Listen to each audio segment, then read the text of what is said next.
எனக்கு உயிர் கொடுத்த தாய் தந்தையருக்கு என்னுடைய முதல் வணக்கம்.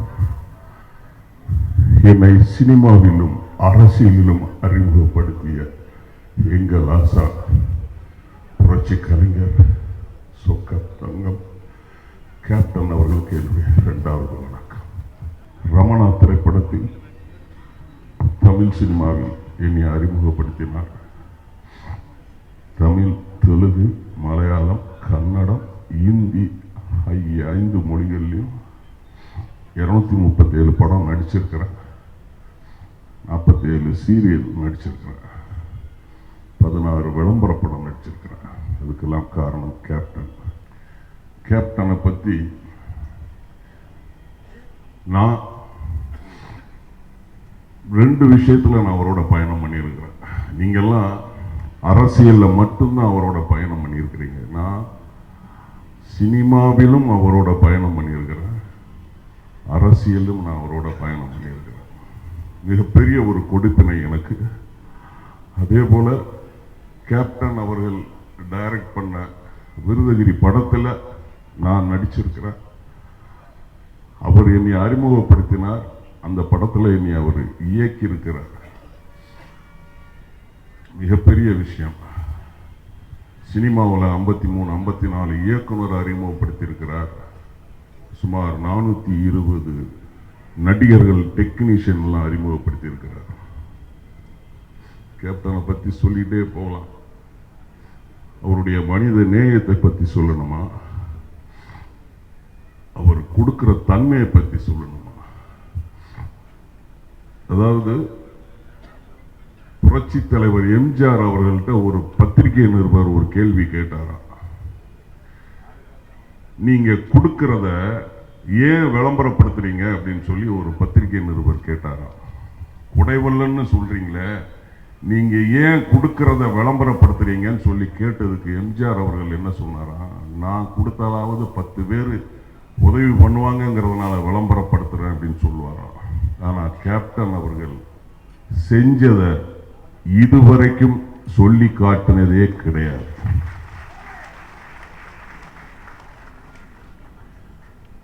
அதே போல அவரை தப்பா பேசினா கூட அவங்கள இவர் என்னைக்குமே தப்பா பேச மாட்டார். அதுக்கு உதாரணம் நிறைய இருக்கு. அதே போல சிறியவர்கள் முதல் பெரியவர்கள் வரை மரியாதை கொடுப்பார். சொல்லிக்கிட்டே போகலாம். நான் 2 அக்டோபர் 2 நான் கேப்டன் கடைசியப்பா.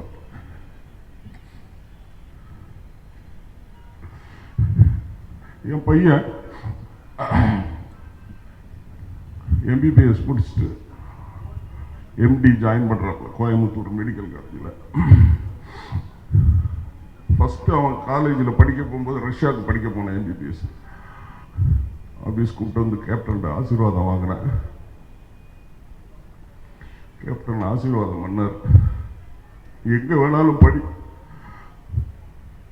உன்னுடைய மருத்துவ சேவை தமிழ்நாட்டில் தான் இருக்கணும்.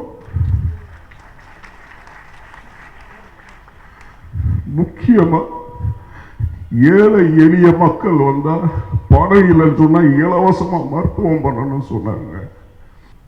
ஏழை பணக்காரன் பார்க்க மாட்டார் கேப்டன், ஜாதி பார்க்க மாட்டார் கேப்டன், மதத்தெல்லாம் பார்க்க மாட்டார். அப்படிப்பட்ட ஒரு நல்ல மனிதரோட நாம பயணம் பண்ணிருக்கோம். நம்ம கர்வமா சொல்லணும், பொறுமையா சொல்லணும். இன்னைக்கு வரும், நாளைக்கு போவோம். நம்ம தலைவர் சொன்ன மாதிரி தான், செத்தா 6க்கு 3, பணம் கூட வரப்போறது இல்ல. இன்னைக்கு நான் இப்ப சொல்றேங்க, இனிமேல் இந்த மாதிரி ஒரு கூட்டம் எந்த தலைவருக்கும் எந்த நடிகருக்கும் வரவே வராது, வரவே வராது. அவ்வளவு செஞ்சிருக்கிறாருங்க. என் சொந்த ஊர் திருநெல்வேலி, தென்காசி மாவட்டங்க.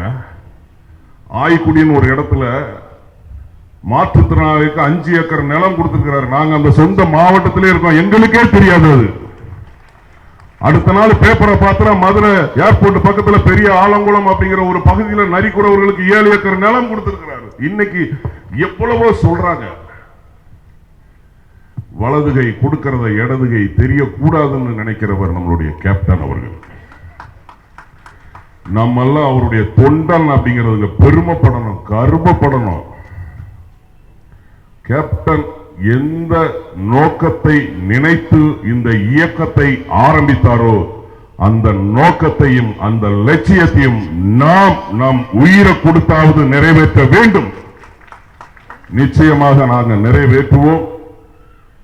நிறைய பேசணும்னு ஆசை. எனக்கு வாய்ப்பு கொடுத்த தலைமை கழக நிர்வாகிகளுக்கு நன்றி.